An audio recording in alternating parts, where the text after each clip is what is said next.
नमस्कार दोस्तों। पीएम किसान सम्मान निधि योजना से जुड़ी एक महत्वपूर्ण अपडेट आप लोगों के साथ में साझा करना चाहता हूं। दोस्तों, ये एक बहुत बड़ी गलती है। ये गलती हमारे लाखों किसान कर बैठते हैं, जिसकी वजह से उनका प्रेजेंट की जो किस्त आने वाली होती है वो किस्त रुक जाती है। लास्ट तक वो लोग अपना चेकआउट करते हैं। एनपीसीआई लिंकअप यस है, एफटीओ उनका यस है, लैंड सीडिंग यस है, साथ ही साथ दोस्तों जो ई केवाईसी है वो भी यस है। ठीक है ना, वेटिंग फॉर अप्रूवल भी लग चुका है। लेकिन जब पैसा आता है तब उनके खाते में पैसे आते ही नहीं है। ठीक है, ऐसे लाखों किसान आते हैं दोस्तों, प्रत्येक किस्त में वंचित रह जाते हैं। तो मैं चाहूंगा कि आप इस वीडियो को कंप्लीट वॉच कीजिए ताकि आपके साथ में ये समस्या ना आ पाए।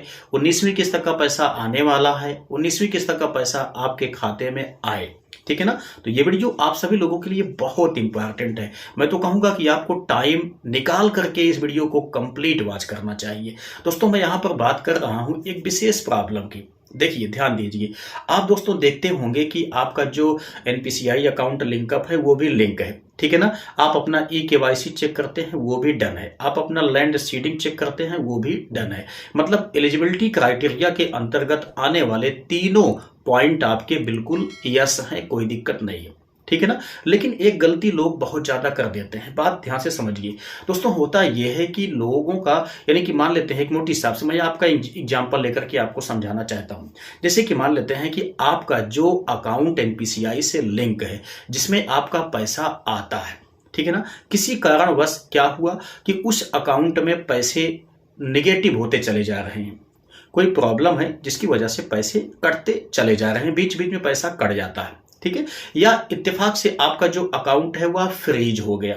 ठीक है, या आपने यूपीआई किसी दूसरे बैंक में बना रखा है। आप ये चाहते हैं कि हमारा जो पीएम किसान सम्मान निधि का किस्त का पैसा है ये अब इस बैंक में ना आए बल्कि दूसरे वाले बैंक में आए।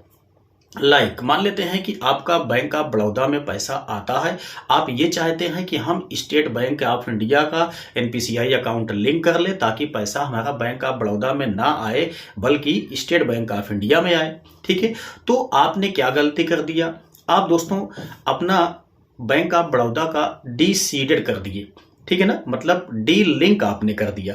उसमें से आपका जो एनपीसीआई अकाउंट लिंकअप था आपने अपना एनपीसीआई बैंक ऑफ बड़ौदा से हटा लिया। हटाने के बाद आपने स्टेट बैंक ऑफ इंडिया में लिंक कर दिया। बस यहीं पर गलती आपकी हो गई। अब आपका पैसा ना तो बैंक ऑफ बड़ौदा में आएगा ना तो आपका स्टेट बैंक ऑफ इंडिया में आएगा। ठीक है, कैसे नहीं आएगा, क्यों नहीं आएगा, डीबीटी का क्या एक्चुअल में सिस्टम है, वो सब कुछ जानेंगे इस वीडियो में। मैं कहूंगा कि अगर आप इस वीडियो को देख लेंगे तो दोस्तों लाइफ में, यानी कि फ्यूचर में आपसे ये गलती बिल्कुल भी नहीं होगी। आप डी लिंक करके दूसरे में लिंक कर सकते हैं, लेकिन कुछ विशेष टर्म्स कंडीशन है वो आप ध्यान से समझ लीजिए। मैं आपको एक डाटा यहां पर दिखा रहा हूं। ठीक है, 18वीं किस्त का है दोस्तों। 5 अक्टूबर 2024 को 18वीं किस्त आई हुई थी पीएम किसान सम्मान निधि की। ठीक है ना, उसी का डाटा मैं आपको दिखा रहा हूं। उसमें दोस्तों इसका, यानी कि इनका, जिसका मैंने ये डाटा ओपन किया हुआ है, इनका 18वीं किस्त नहीं आई थी, जबकि बैक टू बैक 17 किस्तें कंटिन्यूअस आई हुई थी। मैं आपको सब कुछ यहां पर दिखाना चाहूंगा, ध्यान दीजिए। ये देखिए, रिक्वेस्ट डेट 24 सितंबर 2025। ठीक है ना, 24 सितंबर को रिक्वेस्ट लग गया था। ठीक है, जबकि आपको पता है कि 5 अक्टूबर यानी कि 10 दिन के बाद रिमोट दबी, पैसा खाते में आया। ठीक है, आगे देखिए, यहां पर देखिए वैलिडेटेड 26 सितंबर 2024। 24 को पैसा रिक्वेस्ट में लगा। ठीक है, 26 तारीख को वैलिडेट हो गया। ठीक, आप यहां पर देखिए, अप्रूव्ड बाय एजेंसी, 26 सितंबर को ही एजेंसी ने इसे अप्रूवल भी दे दिया। ठीक, आगे देखिए, ये देखिए बैंक रिसीव, 26 सितंबर को ही बैंक ने पैसे को रिसीव कर लिया। पैसा तो भेजा जाएगा 5 अक्टूबर 2024 को, लेकिन एक सप्ताह पहले बैंक ने पैसे को रिसीव कर लिया। और आपको पता है कि 24 फरवरी 2025 को पैसा भेजा जाएगा 19वीं किस्त का। तो दोस्तों इस टाइम पर आपकी जो बैंक है वह पीएम किसान सम्मान निधि योजना की 19वीं किस्त का पैसा रिसीव कर चुकी है। ठीक है ना, क्योंकि 8 से 10 दिन, 12 दिन, 15 दिन पहले ही पैसा आपके एनपीसीआई लिंकअप बैंक में आ जाता है। अब ध्यान से समझिए, यहां पर देखिए, मैं आपको दिखाता हूं। देखिए, सेंशन ऑफ स्टेटस, बैंक ने 26 को पैसा रिसीव कर लिया। उसके बाद देखिए, सेंशन क्लोज्ड 2 अक्टूबर 2024। बैंक ने 2 अक्टूबर को मंजूरी दे दिया कि अब मोदी जी बटन किसी भी दिन दबाएं, हम तैयार हैं, पैसा कस्टमर के अकाउंट में भेज देंगे। ठीक है, तो क्या हुआ कि 5 अक्टूबर 2024 को मोदी जी ने रिमोट का बटन दबाया वाशिम, महाराष्ट्र से। ठीक है, तो लोगों के खातों में पैसे गिरने चालू हो गए। अधिकांश लोगों के खातों में 5 अक्टूबर 2024 को ही पैसे पहुंच गए। लेकिन आपको यह भी पता है कि 5 तारीख को सभी के खाते में पैसे नहीं जा पाते हैं। 6 को, 7 को, 8 को, 9 को, 10 को, 11, 12, 13, 14, यानी कि उस महीने तक पैसे आते रहते हैं, क्योंकि सर्वर इशू हो जाने की वजह से पैसे उसी दिन सभी खातों में नहीं जा सकते हैं। ध्यान से बात को समझिए। अब यहां पे देखिए, इनके केस में हुआ क्या। देखिए, बैंक ट्रांजैक्शन 3/10/2024, ठीक है ना, 3 अक्टूबर 2024 को बैंक ने ट्रांजैक्शन लगा दिया, पैसा ट्रांजैक्शन पे लगा दिया। देखिए, क्रेडिट फेलर डेट 7/10/2024, 7 अक्टूबर 2024 को पैसा फेल्ड हो गया।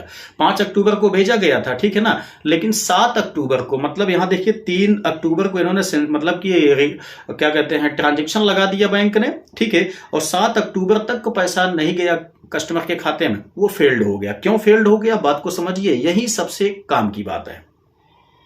ध्यान दीजिए, यहां पर देखिए, बैंक रीजन फेल्ड, क्यों फेल्ड हुआ।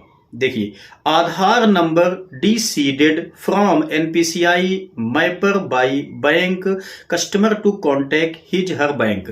ठीक है, इन्होंने एक विशेष गलती किया था, और दोस्तों वही गलती आपको नहीं करना है। ठीक है ना, यहां पर देखिए, एनपीसीआई की प्रॉब्लम से इनका जो पैसा है फेल्ड हो गया। मैंने आपको दिखाया कि सारा प्रोसेस क्राइटेरिया कंप्लीट कर चुका था ये, उसके बाद भी फेल्ड हो गया, पैसा खाते में नहीं आया। क्यों नहीं आया, बात को समझिए। गलती क्या थी वो बात समझिए। दोस्तों, इन्होंने उस टाइम अपना अकाउंट डीलिंक कर लिया जब पैसा भेजा जाने वाला था। मतलब 5 अक्टूबर को पैसा आने वाला था 18वीं किस्त का, लेकिन लगभग हफ्ता 10 दिन पहले ही इन्होंने अपने अकाउंट को डीलिंक कर लिया। उसके बाद दूसरे वाले अकाउंट में अपना एनपीसीआई लिंकअप कर लिया। ठीक है, तो दोस्तों आपको भी ये बात ध्यान रखना है कि आप अभी, जैसे कि मान लेते हैं अब 24 फरवरी को पैसा आने वाला है, ठीक है, बचा हुआ है टाइम लगभग 10 से 15 दिन। ठीक है, इस टाइम आप बिल्कुल भी अपने उस वाले अकाउंट को डीलिंक मत कीजिए जिसमें आपका एनपीसीआई लिंकअप है। ठीक है, अगर अब आप दूसरे वाले अकाउंट में अपना एनपीसीआई लिंकअप कर लेंगे तो 19वीं किस्त का पैसा अब आपको नहीं मिलेगा। ये बहुत ही बड़ी गलती है। बहुत सारे किसान भाई ये गलती कर बैठते हैं, जिनकी वजह से दोस्तों उनको वर्तमान टाइम की किस्तें नहीं मिल पाती हैं। लेकिन आपको बता दें कि ऐसा नहीं है कि आपकी छूटी हुई किस्तें नहीं मिलेंगी।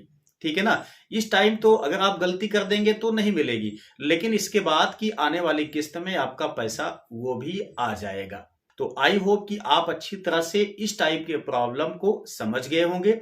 आप फ्यूचर में कभी भी ऐसी गलती नहीं करेंगे। दोस्तों, आपको जब भी अकाउंट एनपीसीआई से डीलिंक करना हो तो आप सुनिश्चित कर लीजिए कि जब आपका डीबीटी से कोई पैसा आने वाला है तो उसके कम से कम 1 महीने पहले ही आपको डीलिंक कर लेना चाहिए और दूसरे वाले अकाउंट में एनपीसीआई को लिंकअप कर लेना चाहिए। तो उम्मीद करते हैं कि इस इंफॉर्मेशन से आपको बहुत सारी हेल्प मिली होगी। यदि आपको वीडियो पसंद आया है तो लाइक कीजिएगा, अपने दोस्तों के साथ भी इसको शेयर अवश्य कर दीजिएगा। तो चलिए मिलते हैं नेक्स्ट वीडियो में नई जानकारी के साथ, तब तक के लिए जय हिंद।